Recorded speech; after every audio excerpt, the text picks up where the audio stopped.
তরুণ প্রজন্মকে রক্তদানে উৎসাহিত করতে বাংলাদেশ আঞ্জুমানে তালামিজে ইসলামিয়া ওসমানীনগর উপজেলা শাখার উদ্যোগে আয়োজিত হলো ব্লাড ক্যাম্পেইন 2025।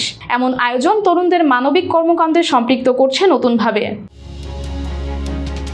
গত বুধবার সকাল 10টা থেকে দুপুর 1টা পর্যন্ত ওসমানীনগরের তাজপুর মঙ্গলচণ্ডী নিশিকান্ত উচ্চ বিদ্যালয়ে এই কর্মসূচি অনুষ্ঠিত হয়।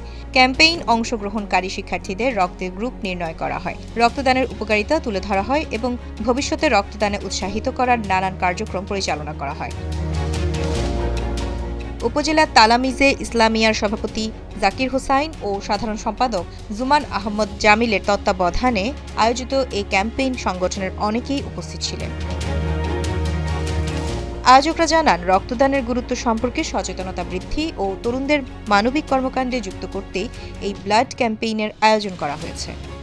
স্বাস্থ্য সচেতনামূলক উদ্যোগ হিসাবে আমরা আজকে ছাত্র সমাজের আজকে ব্লাড ক্যাম্পেইন আমরা উদ্যোগ নিয়েছি।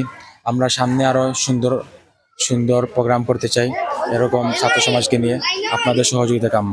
এই ছাত্র সমাজকে একটা মেসেজ দেওয়া যে এই সমাজের প্রতি তারা দায়বদ্ধ, যে একজন মানুষ যদি অসুস্থ হয়, সেই মানুষের যদি ব্লাড লাগে, এই ব্লাডটা যেন এই ছাত্র ভাইয়েরা দিতে উৎসাহিত হয়। এটা এই ছাত্রদেরকে বোঝানো এবং তাদেরকে ব্লাড দানে এবং রক্তদানে উৎসাহিত করার জন্য আজকে আমাদের ইভেন্ট।